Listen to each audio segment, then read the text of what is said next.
Happy birthday. Happy birthday, Jack. Thank you. And so, good evening. And just a reminder, as you just heard, that we're recording. Welcome, all of you wonderful members of our St. Vincent's family. Tonight, we're going to give you feedback on your legislative efforts to support racial equity. And then we're going to give you a progress report on the South Baltimore Community Land Trust, and then share an inspirational video and have an open discussion. But let's start everything off with some prayer. Lord, how good it is to turn our thoughts to you in prayer. It's been a long and cold and blustery kind of day, maybe beyond the weather. As the song says, our human hearts and minds have been busy in our separate ways and our separate wars, large and small and even personal. Although we are made in your image, we lose the way. As we turn to one another tonight, we find in our fellowship a joy and intimacy and peace we have come to recognize as the Holy Spirit you promised to send us.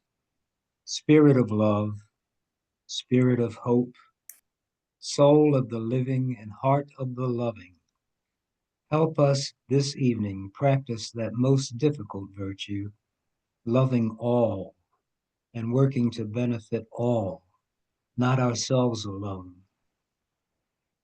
We try to build so many monuments to our own name, our culture, our beliefs, our country, but it is all vanity because only what we do for you, God, will last. And when we do for others, even the least, we do that. Help us always to keep that in mind. Amen. Amen. Amen. And Thank thank you, you Skip. very much, Skip. Beautiful. So we are gathered on the unceded land of the Piscataway peoples. I ask that you join me in acknowledging the Piscataway community, their elders, both past and present, as well as future generations.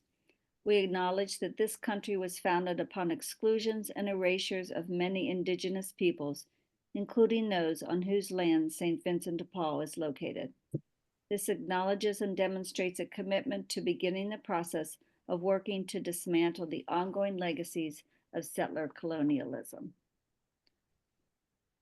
We say that at a lot of our meetings at the beginning, but I have failed to do that before we have a dream meeting, so we thought we would add that. Yeah. Skip, did you want to? Yeah, I was just wondering, you didn't have the name on this one. Oh, So we have lots of good news to share from our group's recent efforts. As you know, we sent $40,000 from our Racial Equity Fund, and that's helping to complete construction on the next two homes on Hazel Street in that community. The beautiful row home some of you toured in November was on Hazel Street and previously had its closing with the new owners. We are justifiably proud of South Baltimore Community Land Trust for their community and environmental efforts. As an important part of this group's mission, we again thank you for supporting them. Peggy? and I just wanted to share something just uplifting about some Maryland high schoolers. So Dan McCarthy, Kevin O'Reilly, and I met with the STEM students from Roland Park Country School. Oh, Because cool.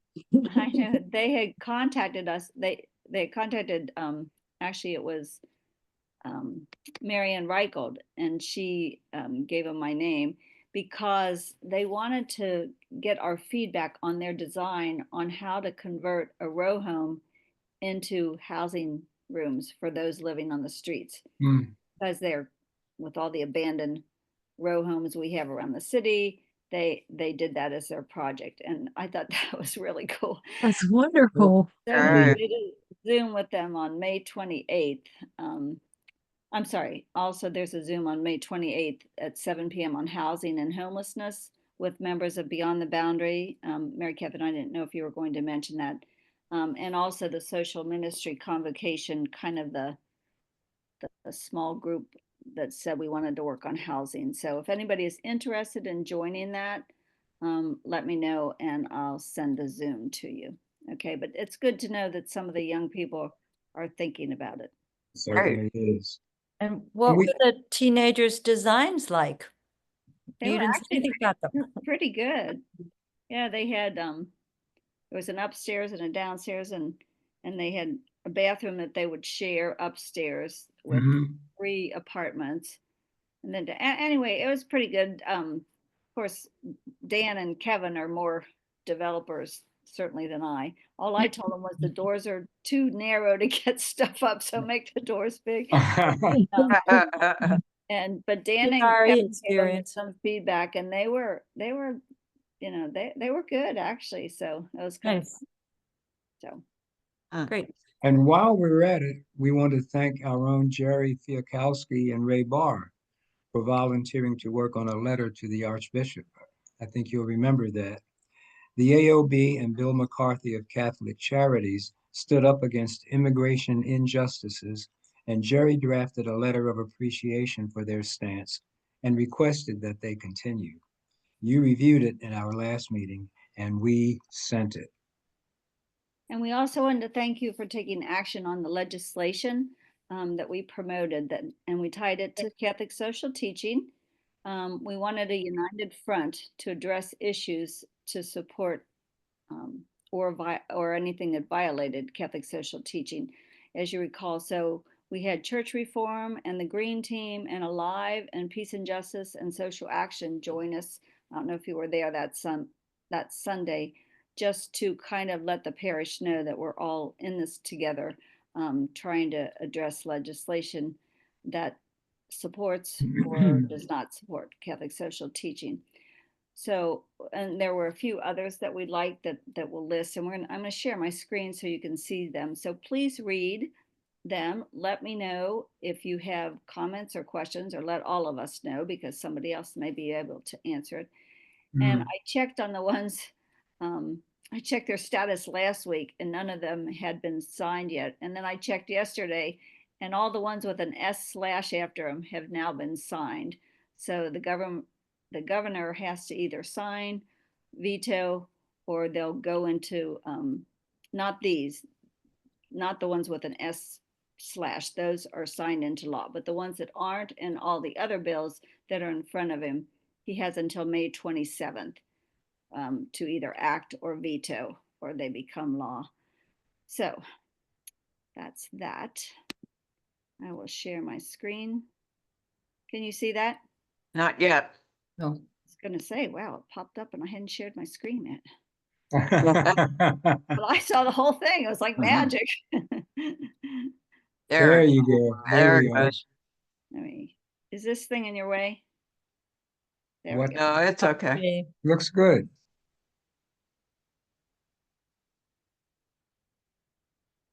Good.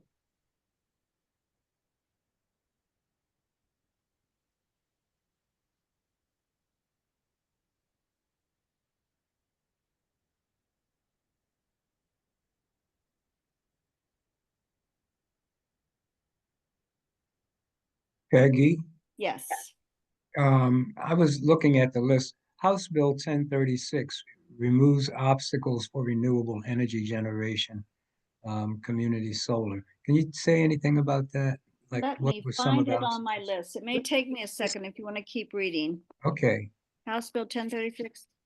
Yep. Mhm.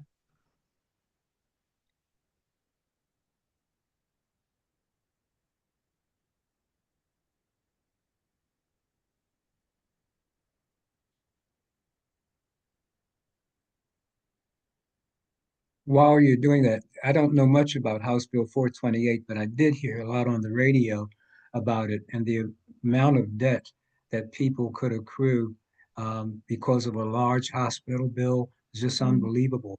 And they were Right, not able to pay the bill, but you right, know, the debt collection efforts were as rigorous and intrusive as you can imagine. And so this really had a lot to do with alleviating that kind of undue pressure on right, right. pressure. That's good. So many pages here. What did you say it was about? Remove the obstacles. Obstacles for renewable energy generation, community solar. Might be with my District 46 stuff. Wait a minute.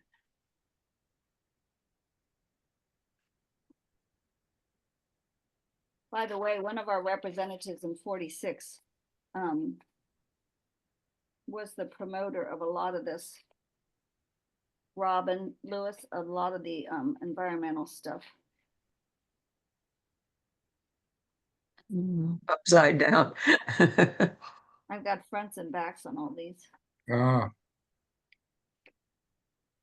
As I look through the list, I think the thing that strikes me most is what the state has tried to do despite all the almost opposite sort of efforts and measures that are taking place at the federal level. It really says a Right. lot about our state. I hope we're able to accomplish some of this. Yeah, that's the good thing. So, Even though I think there was something that they were upset that Moore didn't put ahead about environment. They were upset with him. Ah, Yeah, he vetoed the bill that was going to provide money to study the effects of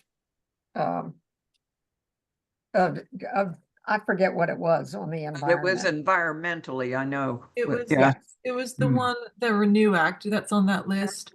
right. It would have studied the impacts of like companies over a certain revenue or whatever per year, of their emissions and fossil fuel impacts, and studied if there was a fee on them. I don't remember the form of the fee, but if there was some sort of to make them pay those polluting companies, hmm. what effects would that have economically and environmentally? So it wasn't even going to implement the fee, it was just a study, and he Right. vetoed. Wow. It was Yeah. it was for a fund for if there was some impact. I did find 1036. The only thing that additional that I had written down on it was that it was to help smaller community solar projects. Okay. So it was CCAN, so I don't have their stuff in front of me. I was just kind of jotting down things that I Oh. liked. So sorry, I don't have more on that. I can look it up. If I weren't sharing my screen, I'd go to MGA LEG and look it up. But I can. okay. He also LED. vetoed a bill that was going to look at studying reparations. right, right. I find interesting It's a because study? the ones That's that terrible. he has other study groups that he signed on in here, but he didn't sign on the one for reparations, and that's just very interesting. Yeah. Very You would- strange. Yeah. What is House Bill 517? What are MTAs? Is that the bus? That's a Maryland Transit. Authority. Okay. So, in other words, for more public transportation to be out there for us who need it.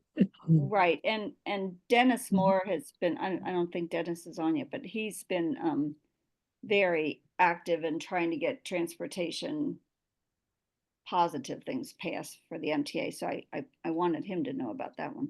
Right. You know, Dennis, he's a member of the church of our church, or Yeah, Dennis, right. yeah. Yeah, Dennis, he read on Sunday. He was one of the Oh, readers. okay. I'd like to talk to him then. I'm really big on this better public I mean, all other countries have trains all day, and safe and unpolluting public transportation, and it saves people having to drive these endless cars everywhere. And I just think I would like to talk to Dennis more. If anybody has any way I can get in touch with him. Sure. Just email me, remind me. I'll Okay. send you his information. Thanks, Peggy. And you know, Yeah. Jerry, a lot of things that we see listed really were we had a very positive attitude toward them before the election, but with the outcome of the election, we don't know if we're going to get the funds that look so promising, like the red line, which I we know. lost a long time ago, and everybody was hopeful. I mean, they actually had resurrected it and plans for it and all.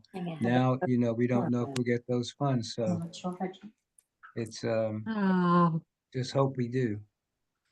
And sorry, I failed on finding that That's all information. right. I I can check searched it, quickly. but they said the search query didn't work, so sorry. I can check it real easily. Um, The only thing any I other can think, questions on that? yeah, I was just gonna say one thing. The only thing I can think of, about the reparations thing, it's a kind of tricky time to really pick it up, given what I just said about, Trump. how tight the budget's going to be, and all, reparations are not going to come in at a low figure, however you implement it over or across time. So maybe he just felt that this just wasn't the best time to begin it. true, Skip. Well, what I heard him say was that, we've done all the study we need to do. We need to do some action right now. He didn't want another study group. He wanted action groups. So Oh, I, that's interesting. that's how he kind of, justified it. We'll see.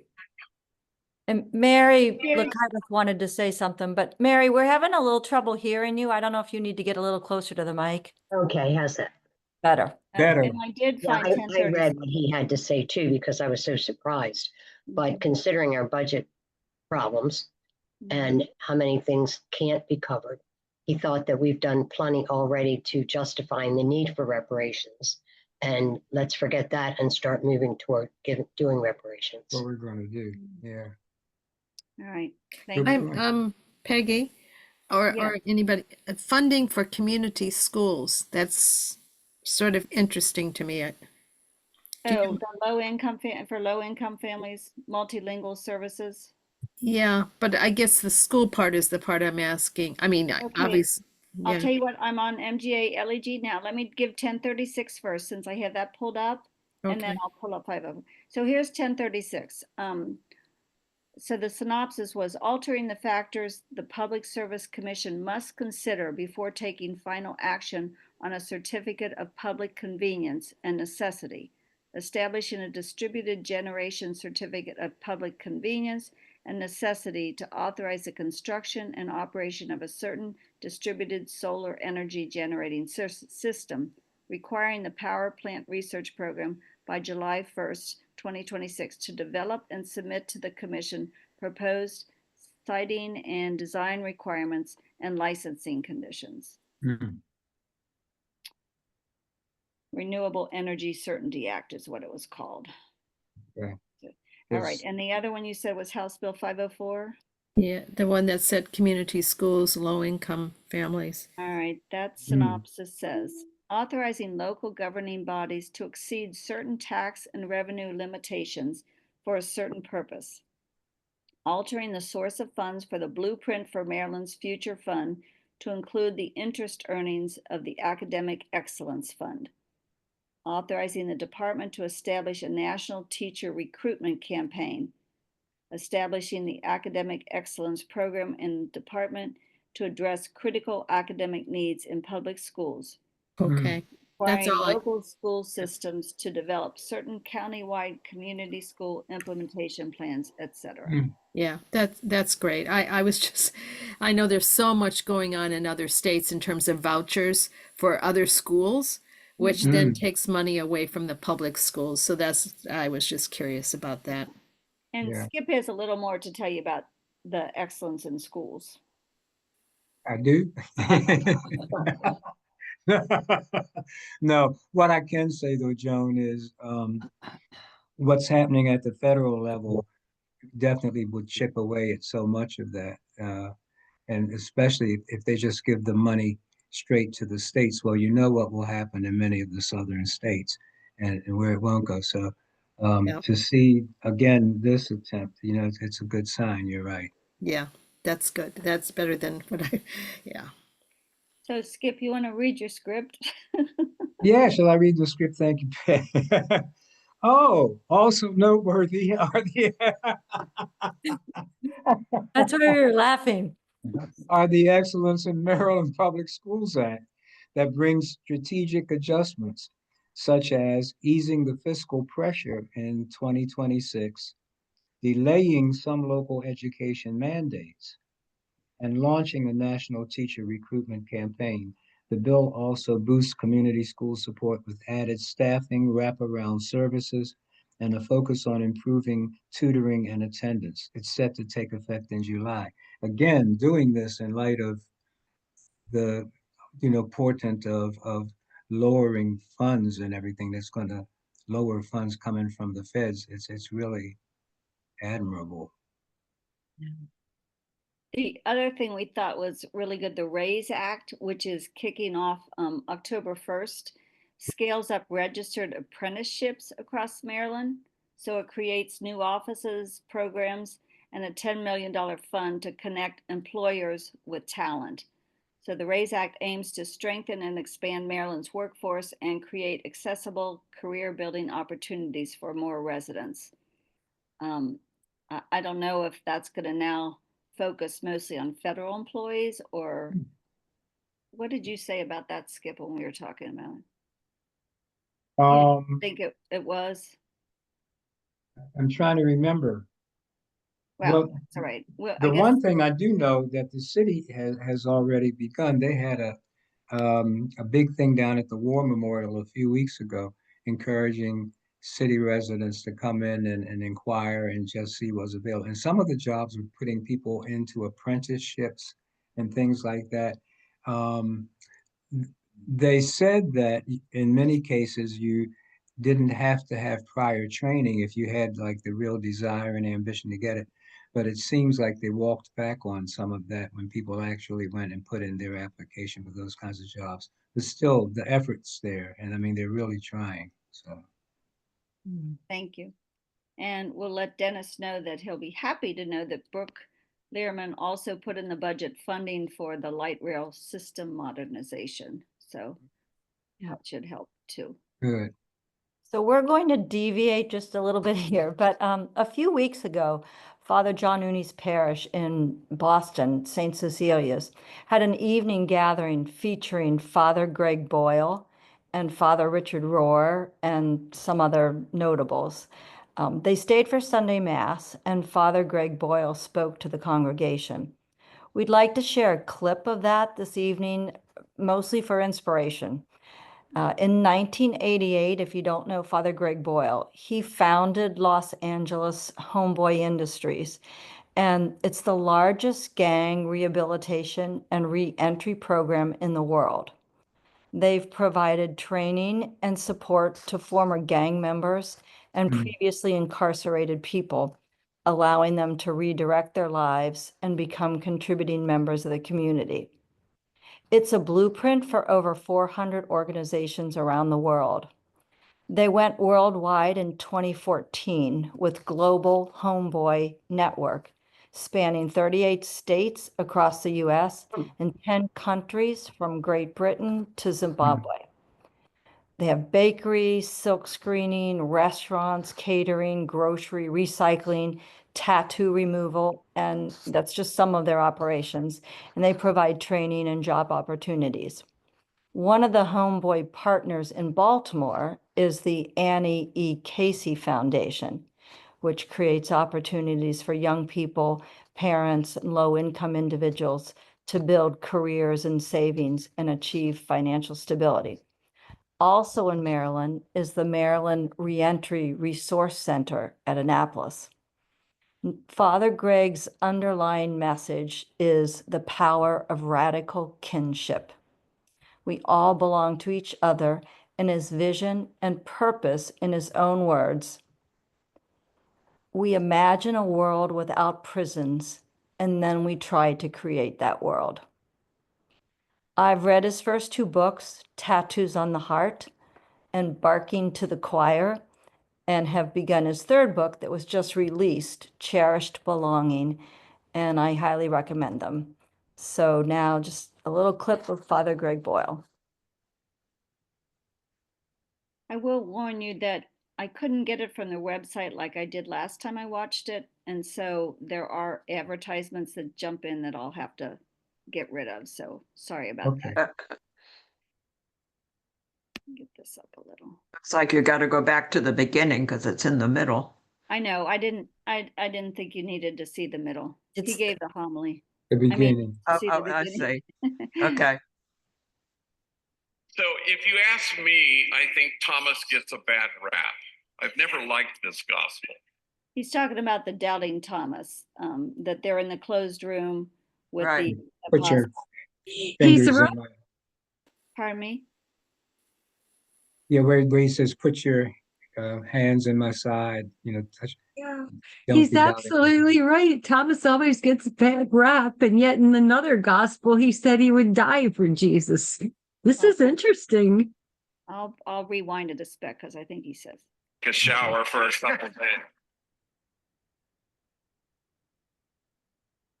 So if you ask me, I think Thomas gets a bad rap.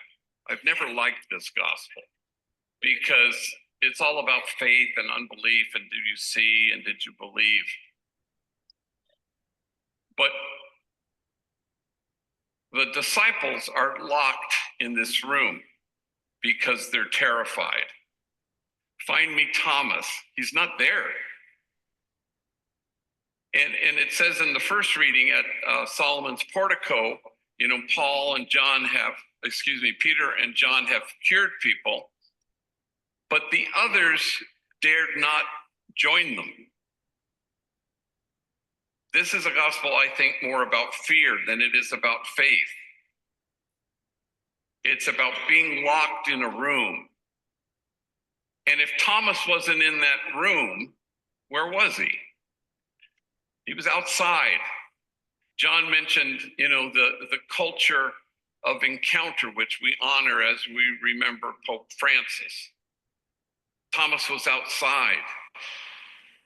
I would like to think even at the margins. I would like to think that he was finding the joy in accompanying and walking with people whose dignity has been denied. He was outside. He wasn't locked in that room. I wish we could celebrate that more rather than wag our finger at somebody who didn't believe, or so they say. Everybody else was terrified. But Thomas represents the authentic characteristics of any authentic follower of Jesus: joy and fearlessness. Parentheses. Your pastor here has the same two characteristics: joy and fearlessness.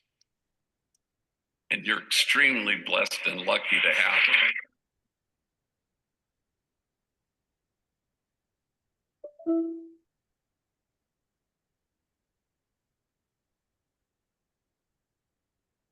And that will be the end of the nice things I will say about them.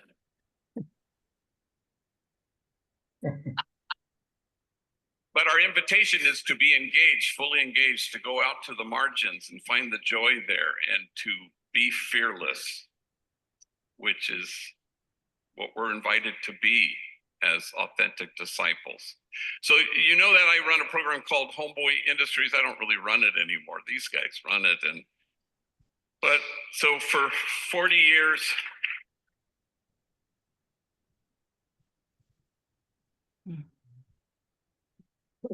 been the privilege of my life to walk with gang members and to be taught everything of value by them.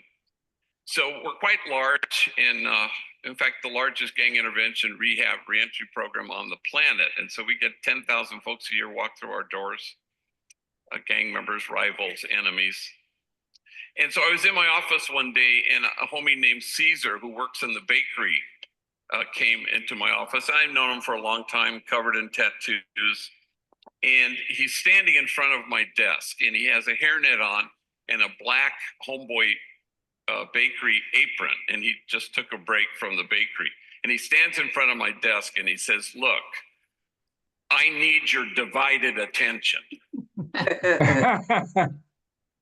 I said, "You are in luck."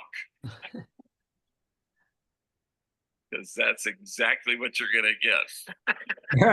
And he says, this job is amazing, baking bread. I mean, I feel so good about myself, and every day I bring home bread. And my mom, She's proud of me. And my kids, they're not ashamed of me. And you know who I have to thank for this job. And I said, well, gosh, who? And he looks at me strangely and he says, well, God, of course. Oh, yeah, that would be God. He said, wait a minute, you thought I was going to say you. I said, no, gosh.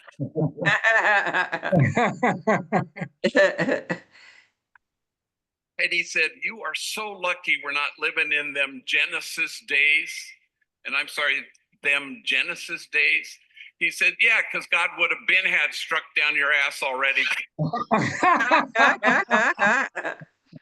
If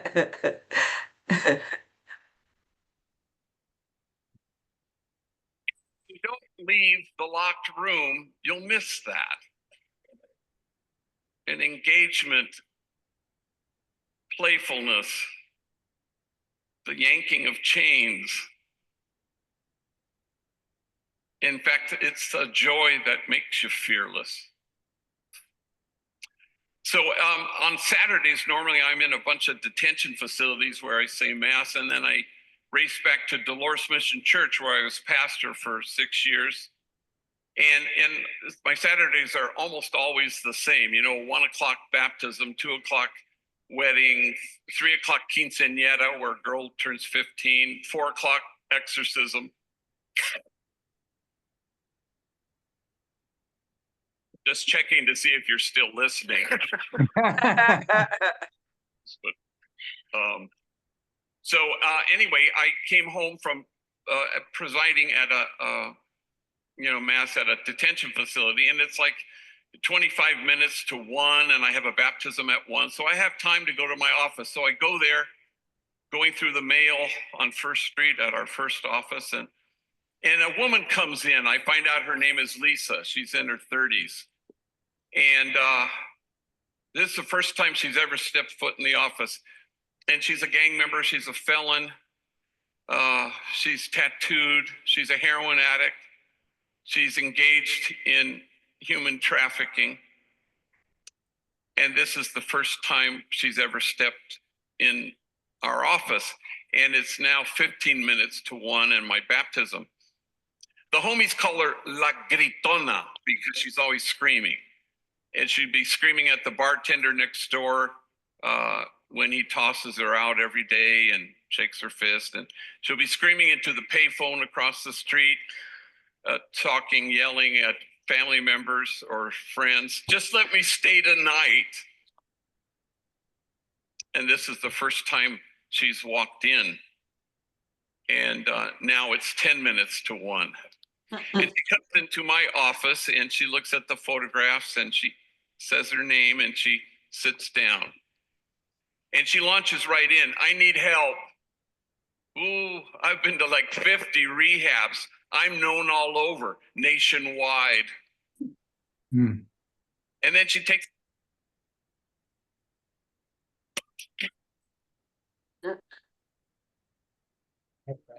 Uh-oh. And then she takes a little detour. I went to Catholic schools all my life. Graduated from elementary. I graduated from Sacred Heart High School in Lincoln Heights. And then she gets still. And she says, in fact, the first time I ever used heroin was right after I graduated. And I've been trying to stop since the moment I began. And she leaned her head against the wall behind her, and I watched as her eyes became ponds, water rising to meet its edges and spilling over. And she cried, and I let her cry. And finally, she leveled her gaze at me, and she said with great deliberation,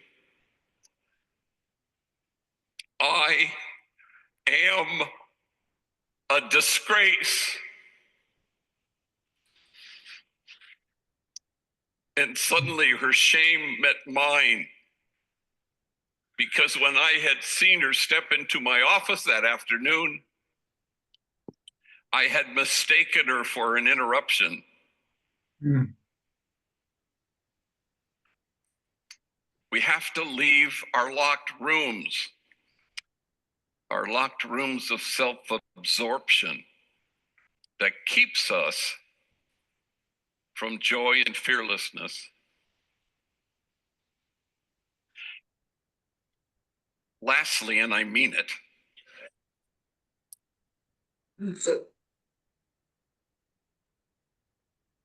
I remember I knew a homie named Danny, and he was just 13 years old. And I first met him on riding my beach cruiser in the middle of the night in the projects years ago. And he was a tough kid.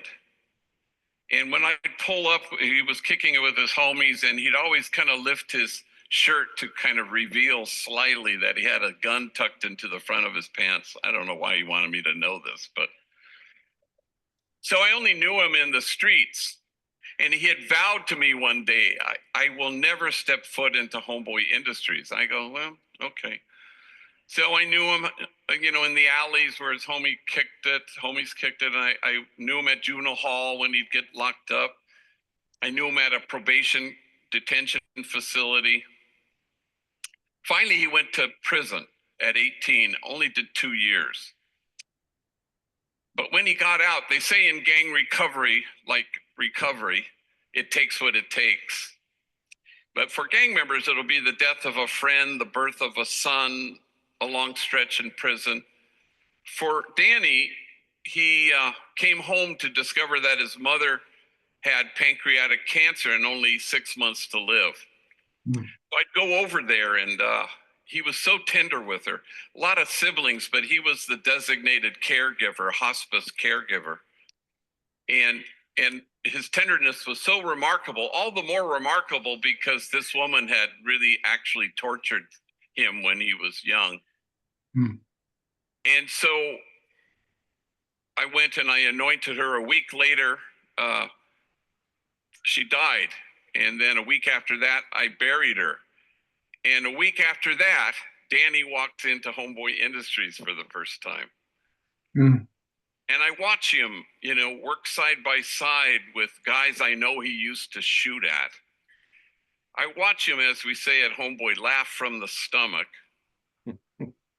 I watch him as he gets his GED and he inhabits the truth of who he is. And no bullet can pierce that. No 4 prison walls can keep that out. And death can't touch that because it's huge. So one day he comes into my office and he says very dramatically, what happened to me yesterday has never happened to me in my life. And he proceeds to tell me that after work at 5, he gets on the train, the Gold Line going east to his home. And he says the train is full, packed, but he manages to get a seat. And standing right in front of him, holding onto the pole, he says, is a medio pedo guy, which means he's a little bit drunk. And Danny's wearing a sweatshirt that says Homeboy Industries, jobs, not jails. And the little bit drunk guy sees it. And he said, hey, you work there. And Danny, doesn't know whether he should engage him. The guy has tattoos on his hand. He's an older guy, gang member. He nods. Then, for anyone struggling with ear ringing, do not drink water. You may not know this, but the biological reason why some people... I said, is it any good? And Danny shrugs and he says, it's helped me. In fact, I don't think I will go back to prison because of this place. Then Danny stands and he fishes out a piece of paper from his pocket and he grabs a pen and he very carefully writes the address of Homeboy Industries on this piece of paper. And then as he's telling me, he says, I couldn't believe I knew the address by heart. So he hands it to the guy, and the little bit drunk homie, older guy, studies it. And he looks at Danny, and Danny says, "You come see us. We'll help you." Mm. And he says, "Thank you." And they see each other. And the train stops, and the older guy gets off, and Danny sits down. Now he returns to that earlier refrain. What happened to me next has never happened to me in my life. Everyone on the train was staring at me. Everyone on the train was nodding at me. Everyone on the train was smiling at me. Now he can barely speak. And for the first time in my life, I felt admired. Mm.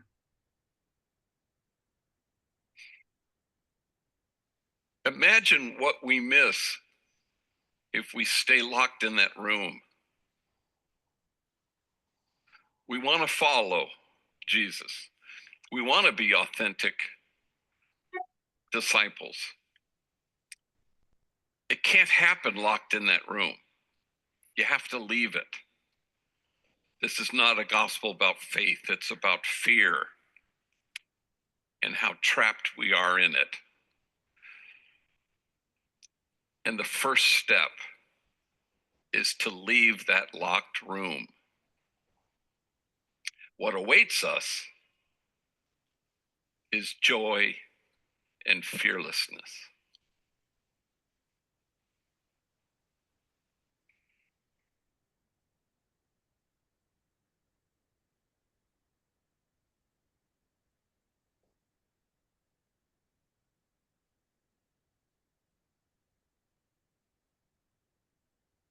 Thank What you. is his name? Father Greg Boyle. Well, Boyle. and that's in Boston. Yeah, no, he's in Los Angeles, but Okay. he was in Boston that week, and he actually has done a Zoom with my faculty before. He's funny. You can look up his TED Talks, but his books are so incredible. I mean, 2 pages of a story of what happened with a homie, but the way he says things, they're beautiful. Yeah, he's pretty great. Yes, he's great. Audrey will be interested in the fact that when he was there in Boston, there also was a Friends of John Uni, which is his parish. And so they had a whole panel of people, and one of them was Richard Rohr, Mm-hmm. Yeah, quite a, his buddy. you're right.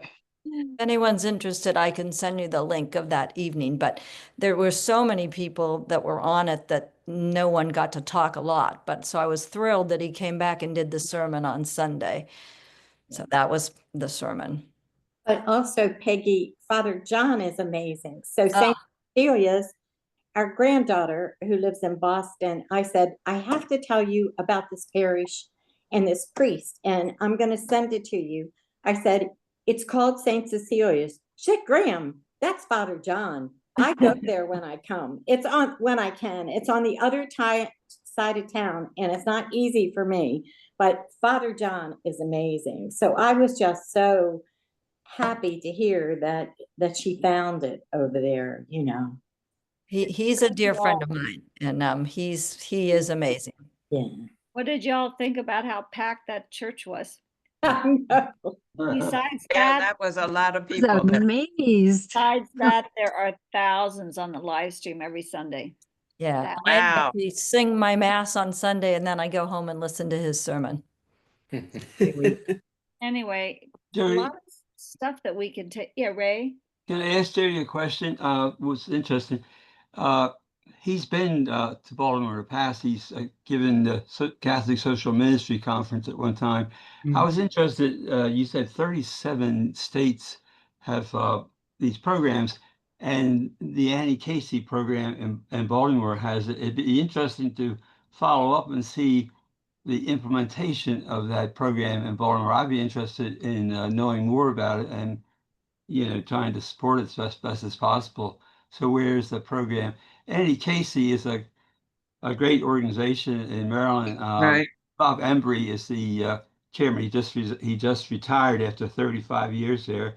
He was going to be mayor, but he decided to be the first chairman of the Annie Casey Foundation, and they've done tremendous work within Baltimore itself.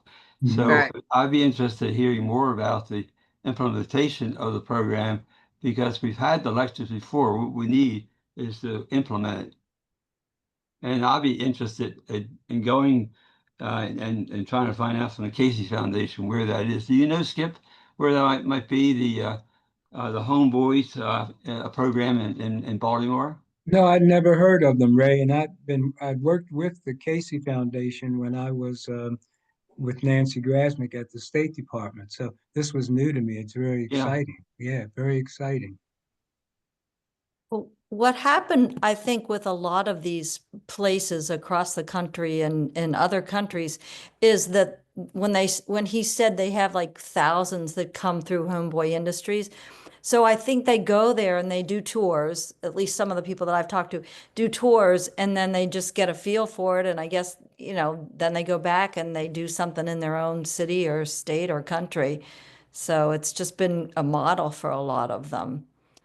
And his books, just talk about how there's two people working side by side in the tattoo removal, and they used to shoot at each other, and now they're together and friends, but as you can see, he's pretty remarkable, and his books come off sounding like that. You can watch his TED Talks. He's got TED Talks, and yeah, but yeah, it's an unbelievable program. Well, thank you.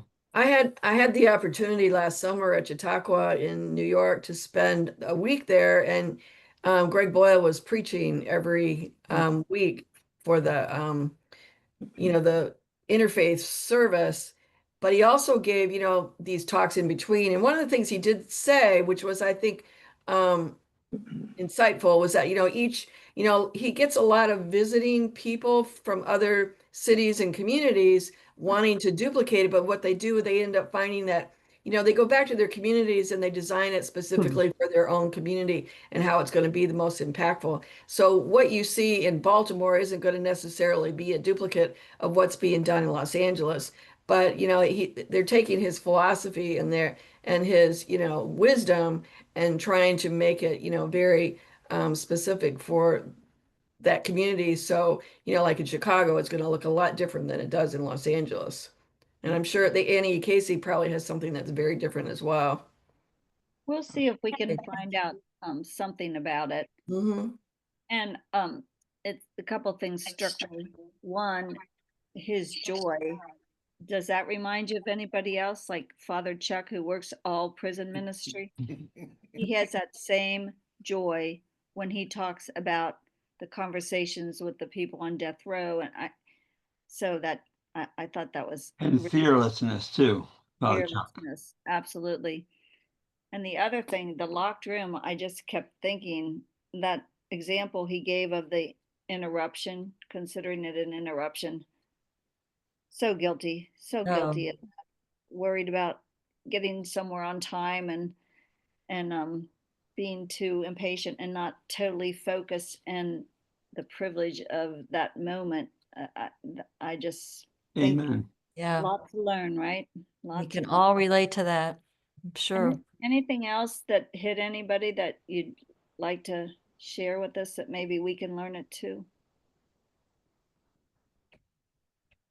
I know we're getting here late, but do you know that Father Greg Boyle got a medal of Presidents. Pardon me? Presidents. Presidential Medal of Freedom. Honor or some freedom Yes, from about Obama. 2 years ago, I think. From Obama. Mhm. Oh, okay, a little bit longer than I said. I'm pretty sure it was Obama. Somebody else started to say something. Well, I was just thinking that his ministry is not one that you don't notice that how moved he is personally.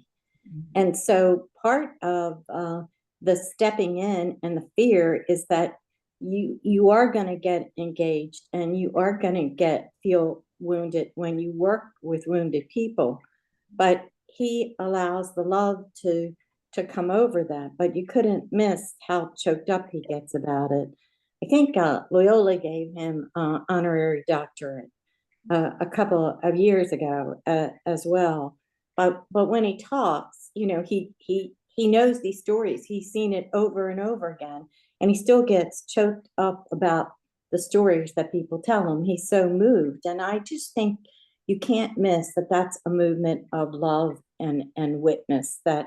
And you need to be afraid, I think, when you work with wounded people, because it's not going to feel good. So when you do something good, you don't necessarily feel good. You don't get that payoff. Mm. And I think that's an important thing to remember. You just do it anyway, which is what he does, you know. One of the lines from one of his books that I'm not going to say it correctly, but the idea that he said, you know, how many of us stand in judgment for the baggage that people carry instead of in awe for the fact that they carry it. Struck me as, you know, that's something I can certainly learn. And yeah. Kept thinking too about to kind of bring it where we are. I know we've had a lot of political discussions and finding it difficult to see God and some other people. And he said in one of his other talks that I've never met an evil person. I've never met a bad person. I've met wounded people and traumatized people and broken people. I've met people who are in extraordinary pain. I've met mentally ill people, but I've never met anybody bad or evil. And it's helped me in my life to have been shown that, because I don't see anybody who's evil. Yeah, he's inspiring. Anything else? Well, thank you, Jody, for drawing our attention to him. I've been on several Zooms lately that reminded me of how much we needed to remember his words. One was with Germans, comparing what is happening in our country now with what happened with Hitler. One speaker's father was a Nazi judge, and after the war, he was a POW in the United States. And they were all speaking out about how we need to avoid a recurrence. So they were pointing out the exact things that we see: political rhetoric, for example, where you say end radical indoctrination in kindergarten, as if there were. Media restrictions. We saw here how Sinclair bought the News Baltimore Sun. And I don't know if anybody else went to that rally that the editors had, and how they were concerned about their ethics because they couldn't print the things that they wanted to print. To stop funding on PBS. So things that are happening, just like happened in Germany. Political polarization through lies. Springfield, they're eating cats. Institutional control. We saw that with Columbia and the law firms. And Harvard. Who resisted. Thank you, Harvard. Church institutional control, the Christian nationalism. By the way, there's a network is having a webinar coming up with our friends Joan Neal and Father Brian Massengale and Robert P. Jones. Remember, that's the group that we showed down in the basement of St. Vincent's that one time that were so good together. That's coming up on. They didn't have a registration today. No, The registration is June 28th, I think. What the date is, yeah. I think it's June 28th. So Peggy, can you say that again, please? So it's network, and they have it. It's on noon. It's at noon on June 28th, and it's. Let me see if I wrote the title down. American Christianity. Oh, White Supremacy and American Christianity, and it's with Joan Neal and Father Brian Massengale and Robert P. Jones. Robert P. Jones is probably one of the first ones that got us started in this group when we read White Too Long, that book back in 2020. Yeah. So they're a really good combination, the three of them. Joan Neal facilitates the discussion, and the other two kind of play off each other. And so I think that'll be very good. As Jody said, you couldn't register yet. They just sent out an email of information. So you want to look for that by network. So does the email come from network? Yes. It was just to save the date. I can I can send it to y'all if you want me to. But again, you can't register from it, but it just gives you an alert, so you go to their website if you haven't gotten it in a couple of weeks. And I'll try to remember to send out, but my memory's not as good as it used to be. We can send it when we get the one that you can register on. We haven't gotten it yet. If I remember. Yeah. And then we have the societal insecurity, which is Supreme Court. Need I say more? Defying the Supreme Court, I should say. So in Germany, good people resigned when this was happening, and they withdrew from society. So I found that very powerful then, Gregory Boyle's words about coming out of the locked room, because resistance becomes a duty. Those who fight can lose. What's that saying? Those who fight can lose, but those silent already lost. So we do still have work to do. And well, I hope some of you took the opportunity to watch that video that I sent you from Bishop Barber. And, you know, he's one of the ones that is speaking out and is organizing and is trying to get people to gather. And so, you know, it was really a good experience for Robin and I when we went down to Washington and went to the Capitol with the group that he's, you know, moderating. And so the next one is going to be June 2nd. And it's going to be on Capitol Hill at the Supreme Court. So you know, if you really want to get involved and have a voice, that's one way to do it. And I was disappointed. I did not see any Roman Catholic clergy there. There was, you know, a lot of other denominations, but there weren't any Roman Catholic priests. And that's such a difference, isn't it, between what you did not see and what was happening in the 60s when priests and nuns, I mean, Catholics were so visible at the forefront of the Civil Rights Act. Yeah, well, I know Network is trying to be visible, but they're tending to stay in their own little, you know, silo, it seems like. They're not, you know, they don't seem to be interacting with other faith communities. I don't understand that. well, it was very powerful. It was. Yeah. Sermon. So yeah, I sent that out with the Zoom. If you missed it, you may want to listen to it because it was definitely powerful. Yeah. I don't know if this is true for others of you, but I'm having trouble just getting a sense of how strong feelings like ours are among other groups and resistance. Every now and then on the news, Rachel Maddow was on Jimmy Kimmel the other night, or it was a repeat, and she was talking about how braced up she is because of the reaction of Americans all across the country and how strong the resistance is to this slow kind of drift towards no, it's not slow, this drift towards fascism. But I don't sense that. And I think one thing that would help us would be if we had a sense of what people are doing. Every now and then you hear on the news where a representative comes home and his constituency gives him hell, you know, and especially if they're a Republican group. But I just don't know how strong the resistance is, if you will, to some of the things that are going on, you know, trying to kill DEI and all of that. Well, if you read Joyce Vance or get her newsletters, she keeps track of all of that sort of thing. And you get a good sense of Okay. what's happening.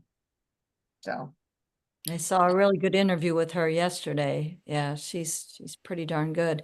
yeah, I'm certainly getting a lot of things in the mail or email or text that say, you know, contact your representatives, and I keep doing that, but I know I'm the same as Maryland, that Massachusetts, you know, they're all for that, but I don't know, when they come, a lot of them still say it's still important, even though you know how your representatives are going to vote, it's still important that they hear from you. So I Yeah, don't know, I keep doing it, but I don't know how to affect the other places. yeah. The Yeah. mayor reps are really good about answering you too. They're like form letters, but they're definitely answering you. But then there is Andy Harris, who took up a lot of news time and news space today regarding his support of the big and beautiful bill. And so it's so embarrassing that, Andy Harris. yeah, Yes. sure.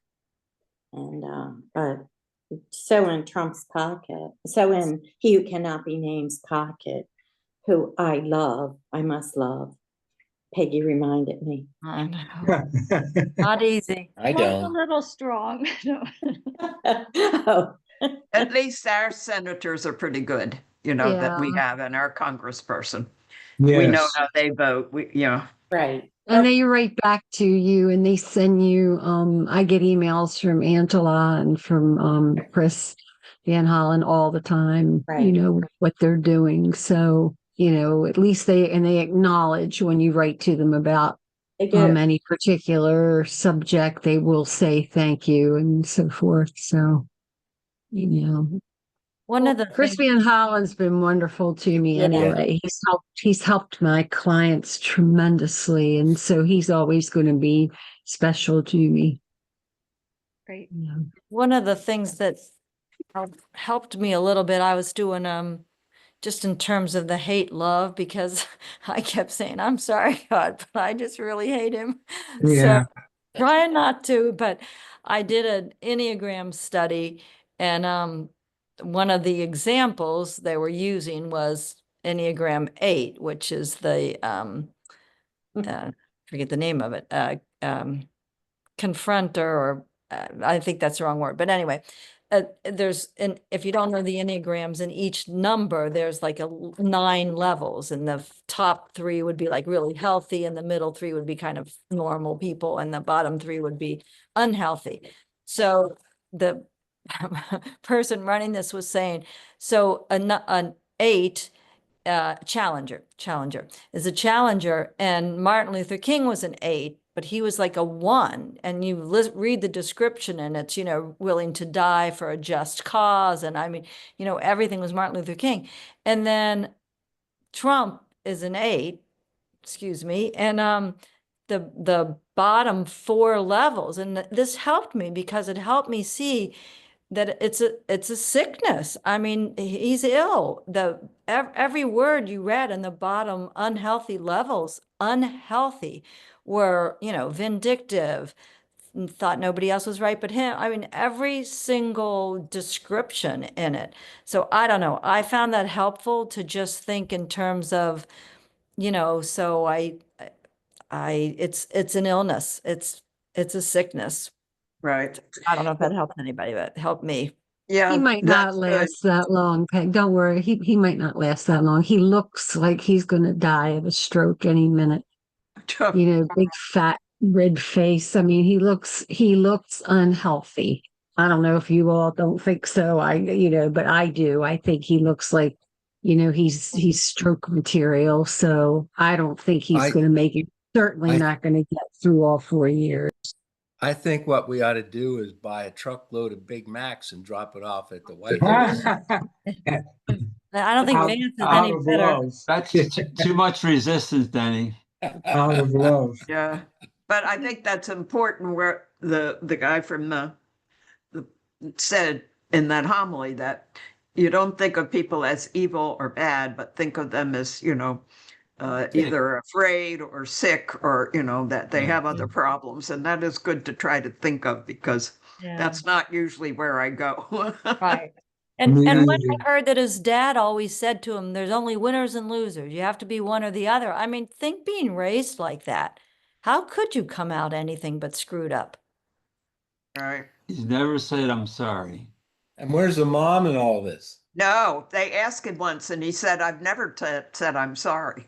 I've never wow, done anything wrong. That's what he said. Yeah, wow, Never done anything wrong. that's Right. an ego wow. 8. So he's a real challenge for us Christians. Real Yeah. challenge. It is. So Anne, thank you for going to DC. Yes. Yeah, Right. I just sent you the latest email so that if you could forward it if anybody wants to sign up. There's a RSVP to go. And it was really easy. We got on the train and we took the train down to Union Station. We walked over to the church for their gathering, and then we walked to the Supreme Court. Wow. So it was an easy way to get in there and very non-stressful. And Mm. if you're a senior, you get half price on the train. So Mm. it cost Wow. us $4 a piece to go down there. Oh, wow. Wow. That's Wow. good to know. It's good to know. Yep. Awesome. Thank you. I think obviously the problem is not just Trump, however. It's really looking to see how everybody, Dave Miller. yeah, exactly. And the Republicans who are not standing up to him either. It's just overwhelming. So I wanted to say one thing. I saw something come across in Facebook today, and you mentioned Chautauqua. So there's a Chautauqua Forum on Democracy, June 8th through the 10th. I thought that sounded sort of interesting. Not that I can go, but anyhow, Mhm. there's a bunch of speakers apparently addressing democracy. Mm.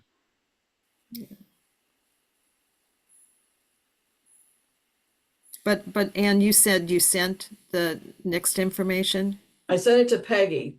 I'll send it out to you So all. Peggy, Okay. yeah, Okay. thanks.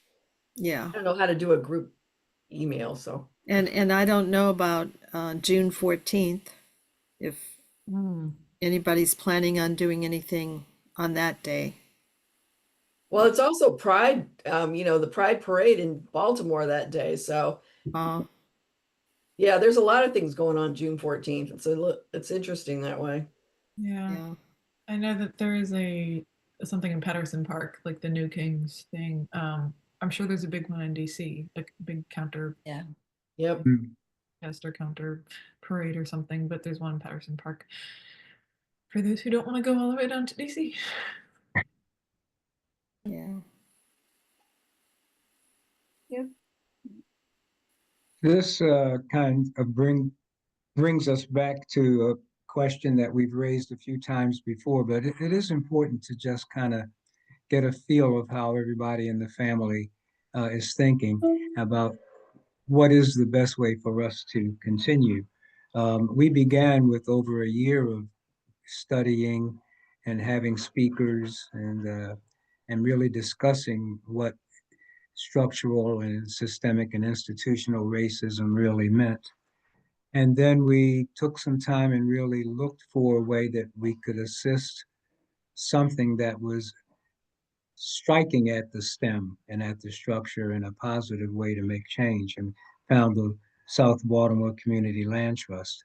Um, the legislative actions that had been going on, we just sort of pitched right into them and adopted them along with what we were doing. So we've done some really significant things, but I think it comes down to we need to know what will keep us going. What do we need? What don't we need? Do we need to meet every third day, whatever that is, of the month? Do we meet bi-monthly or just once a month? How do you feel about that? What should we do? Because we've been doing it doesn't mean we need to keep that. And I also very personally am aware of, as I feel about our church family as a whole, there's a kind of intimacy among us. Uh, there's a sense of real joy and fellowship when we get together and kind of chew on something that we're trying to solve as an important problem and make a difference. So I'm going to open it up again just to see how you feel. It's and frankly, in one honest way, I would like to see more of us just kind of lead us with maybe one aspect of this whole question of equity and diversity and justice that we may not, the three of us, touch on often because we've kind of blended together and we have similar views. But you may have a way of looking at it that we haven't looked at it. We'd like to really see how many of you would like to put forth a topic or something, put it together and bring it up for the whole family or a small group of you. So any thoughts about that? We're asking in all sincerity because I think what we don't want is for this just to peter out over time from boredom or maybe too much repetitions. So what are your thoughts? I think in the summer months, we probably don't need to meet every month, but probably every other month in the summertime. But what we would discuss is another story. I think meeting once a month is great because it's brings our community yet together, and I think church is community, so we're exercising a very important aspect of our church, and also the Catholics' social justice principles have been brought back in full awareness now with the new Pope and taking on the name Pope Leo. Where the encyclical first started 100 years ago, right? So we're following those steps, and I think he's doing his best, even though he's entertains these leaders across the United States. I think he's doing his best to put into effect these Catholic social justice principles. I think the emphasis we need to look at the Catholic bishops to see if they are responding to his request on that.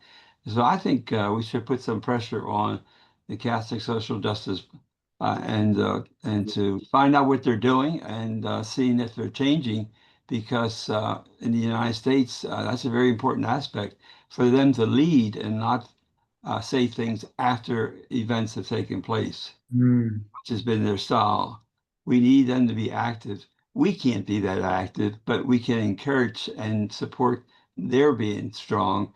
And that's what the Pope is asking us to do.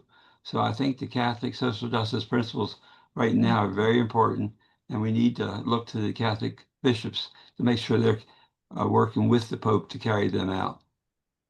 Great. Are they being taught in school, Catholic social justice principles? Because when I was in Catholic school, we were not taught anything about Catholic social justice principles. And I went to Catholic school for 12 years. All we were told to do was sit down and shut up. And we were bad, especially if we were girls. And that was about it. We had School Sisters of Notre Dame. Yeah. I never even heard of Catholic social principles until I started coming to these meetings. So I don't know where everybody else went, but I can tell you that it wasn't happening where I was. I mean, did you learn this all in your grade schools? Well, part of it was post Vatican II. So, I mean, you know, that it wasn't really developed into any kind of a doctrinal teaching until later. So probably, you know, you were in those early years when it was still being kind of formalized and, you know, I don't know, not developed, but as just articulated. Jerry, you could probably say more about that than I can, but I can't remember the exact dates of it, but yeah. These are principles evolving from Vatican II, but I think this is an important thing. I think that we have to know that there's a lot that we don't know right now, and that there's a lot that we don't know.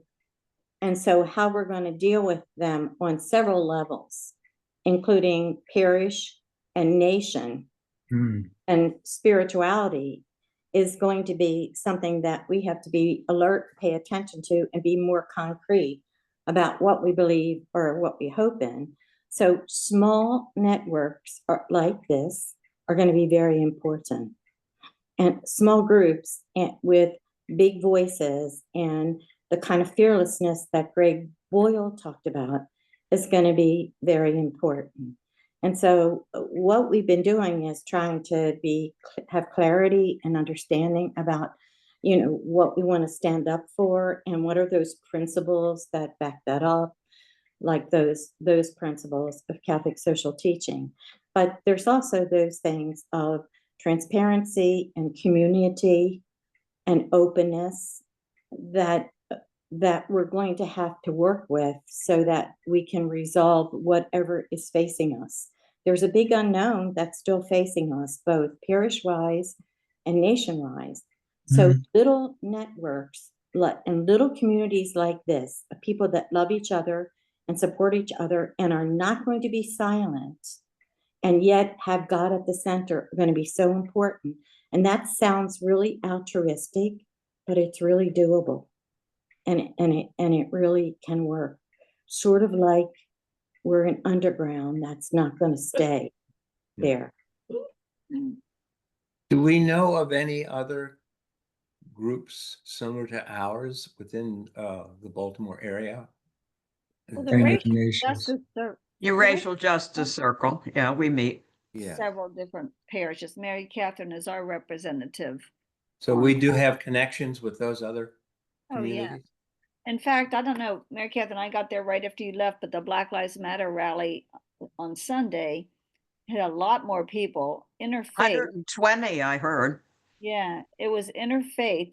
The minister who spoke, what church was she from? Oh, Redeemer. But do you know what we had people from the Friends group came too. Friends and that minister from from Redeemer, but I didn't know what denomination that was. Redeemer Church. I don't know. Methodist, Baptist. I don't know what it was. Yeah, I left early to go to center stage, so and he was there halftime. But there were a lot more people than there usually are at those. Right. They said 120, which never had that before. That's a lot. Wow. Those are once a month, so that's a way to make a statement too out on the streets because we hold our Black Lives Matter signs. That's what we do. We were at Charles Street and Northern Parkway, which is a big thoroughfare. Yeah. I saw this one. I didn't make it this time, but I saw it was in the e-newsletter, but I didn't know they were monthly. It's usually the third Sunday, but they had to switch it this month or last month because of something. I forget why.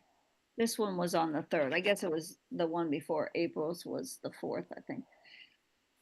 Anyway, somehow, I'm sorry, Peggy. No, please go ahead, Jim. Well, something I think what's for me, what's maybe missing in what we've talked about so far is, we have to do stuff from a church perspective, and that is a big question in terms of how do we do that and who are we?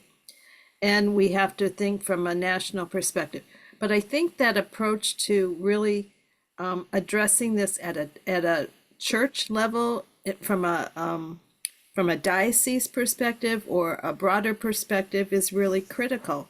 So the letter that was sent, thank you to Ray and to Jerry, in terms of the migrants, is extremely important.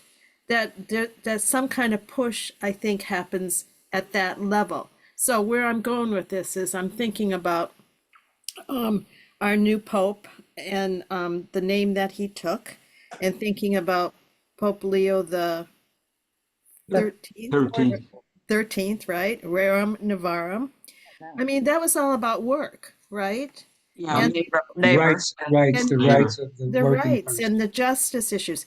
We're losing that. We're losing that with NIOSH going away. We're losing that with OSHA essentially going away.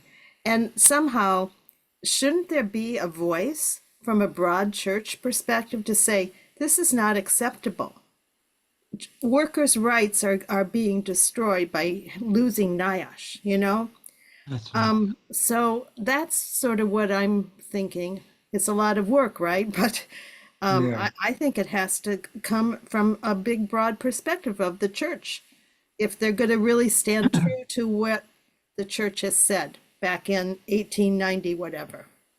You know, Joan, you just tripped a memory. I was talking with a classmate of mine and Dick Lawrence's, Joe Schaefer, former priest, and he's reading a book that might be helpful because I never realized until he was telling me about this book he's reading, the impact of the line of popes has had post Vatican II, because I've always wondered why were we steering consciously away from Vatican II in so many ways, and kind of like this return to conservatism in the church.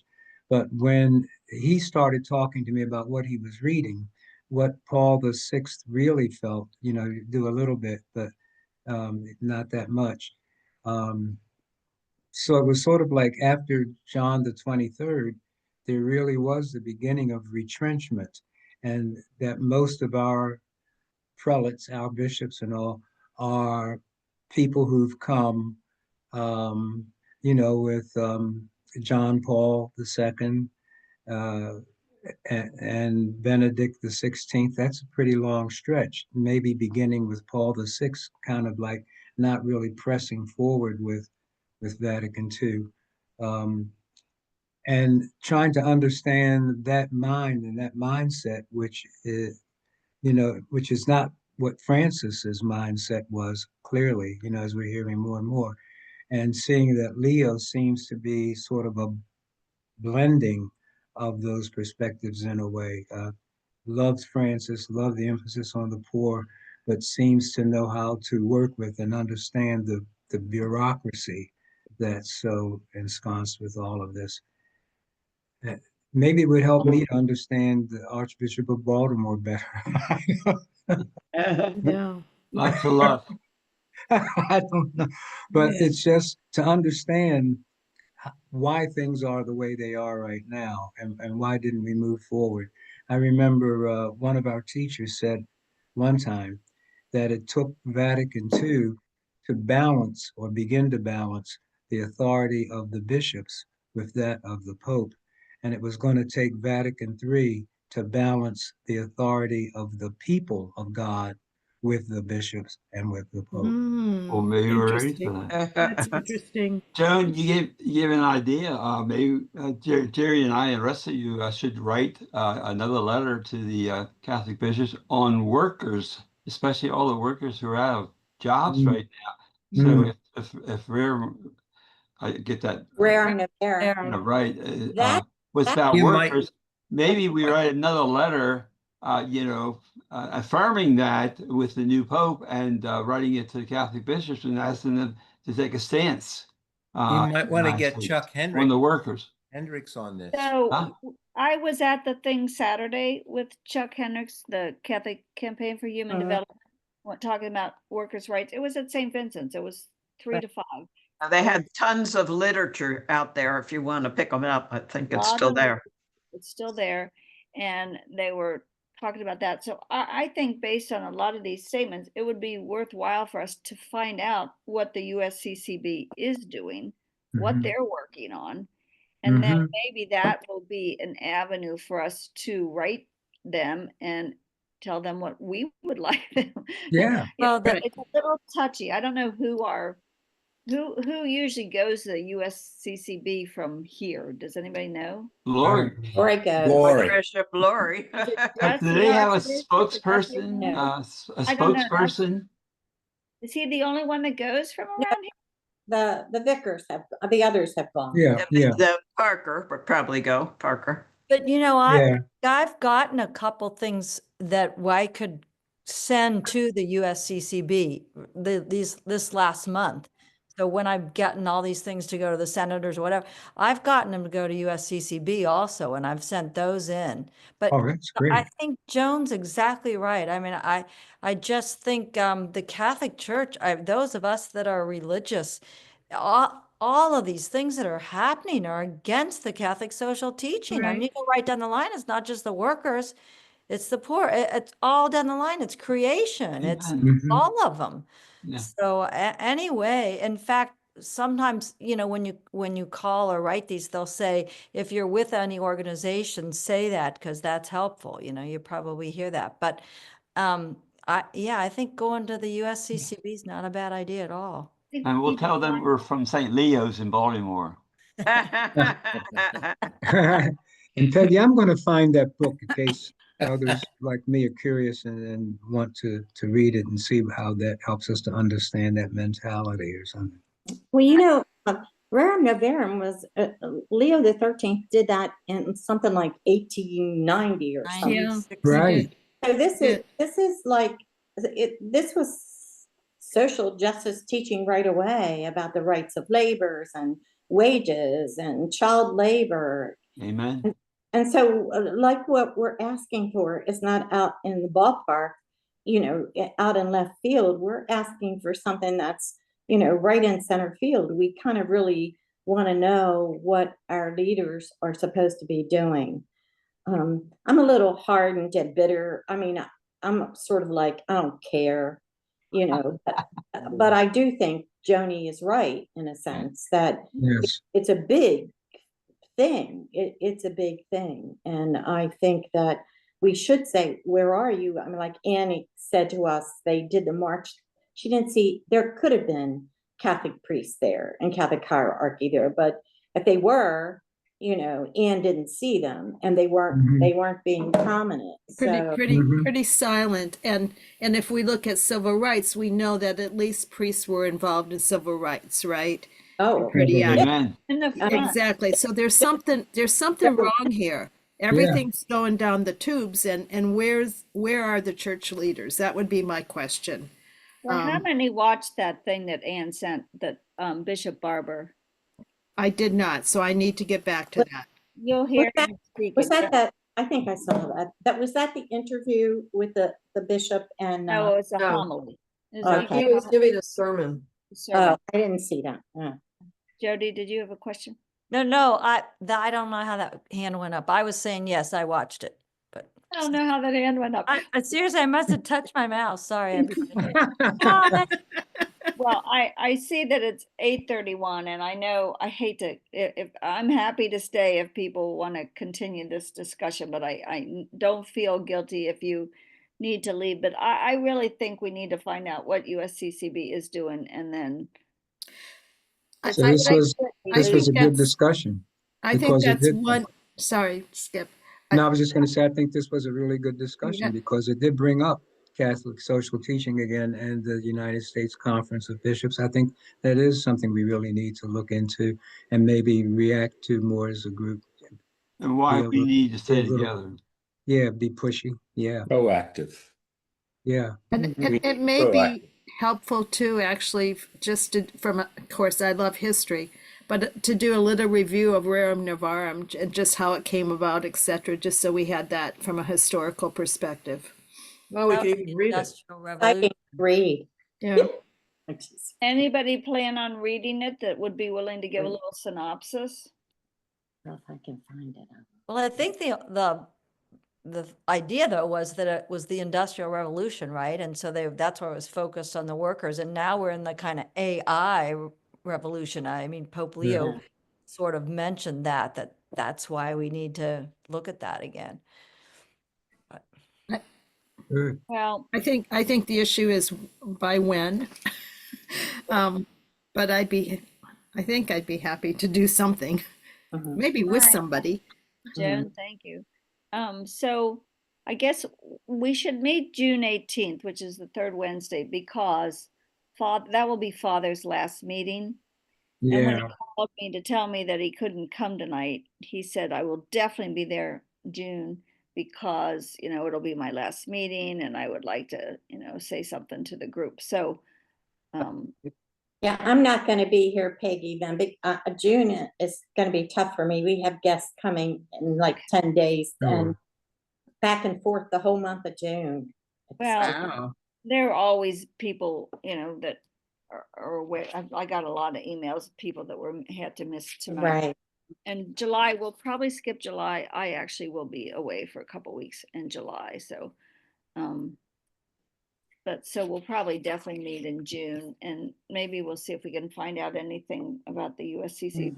I don't even know how to find out about it, but maybe I'll talk to Father about it and say, I can research that because I'm getting things from them, and I'm working with a spiritual director that she clues me into a lot of the things and passes them on to me, because you probably heard some of them talking about the woke Pope and anyway, yeah.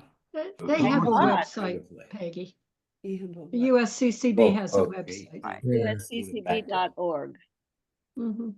Becky, I have Google to share this as we close, because I think it really shows where Francis was. And he was eating with someone having a meal, and he, basically just took something from their plate and ate it. And they said, "I can't believe, you trust eating off my plate." And he said, "You're not a cardinal." That's pretty funny. Katie, do you need to leave? Because I know you're doing the closing prayer, and if you need to leave, we'll. No, I don't have to leave. I mean, I could say the closing prayer now and then let people keep talking, or I could hang out. I just wanted to tell you that it's Jack Schmidt's birthday today. Yeah, we wished him happy birthday. We already did that. Oh, you You're long did? before you got on. So we can do it again. Yeah. Yeah. We did that. We did that. Well, it was Jerry's birthday yesterday, right? Yes, that's right. Oh, Right. Happy birthday to you happy too. birthday, Jerry. Thank you. Thank you. We gave Jerry a concert last night. Yeah. Rita called to sing to me. Do not tell them when your birthday is. Katie, do you want to bless us? Let's do our prayer. Sure. So I'm not so good at ad-libbing prayers. Skip, that was fantastic at the beginning. But I looked one up. Perfect. And it's called For Courage to Do Justice. O Lord, open my eyes that I may see the needs of others. Open my ears that I may hear their cries. Open my heart so that they need not be without succor.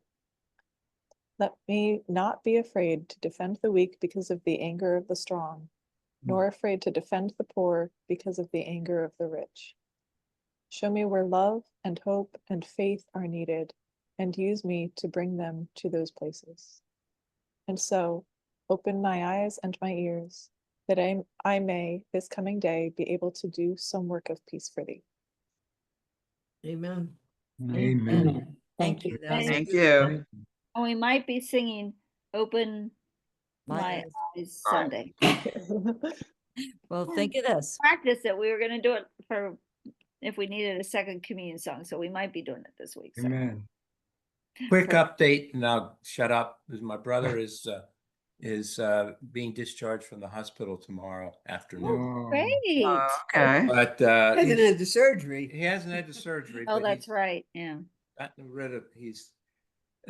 It's coming, but it's not in 2 weeks if things work out. So he gets to go home in between. Have you all heard the change in the choir recently? What do you think? My goodness. It's lovely. You mean the sound? It's wonderful. We have a lot of people from Pius X Yes. joined us. I think Yeah. that recorder really sounds good. Right. And they're terrific. They just blend right in. It's a terrific, Right. great experience. Fun. It's wonderful. Yeah, it Skip. is. Peggy, yeah. All right, you guys. Well, thank you all for your dedication, and maybe we can make a dent. Who knows? Maybe we've made a dent in one person's life, and therein is a success, right? Well, we've certainly helped us BCLT. Yeah. Thank you all. See you all. Dr. Party. Love you guys. Thank you so much.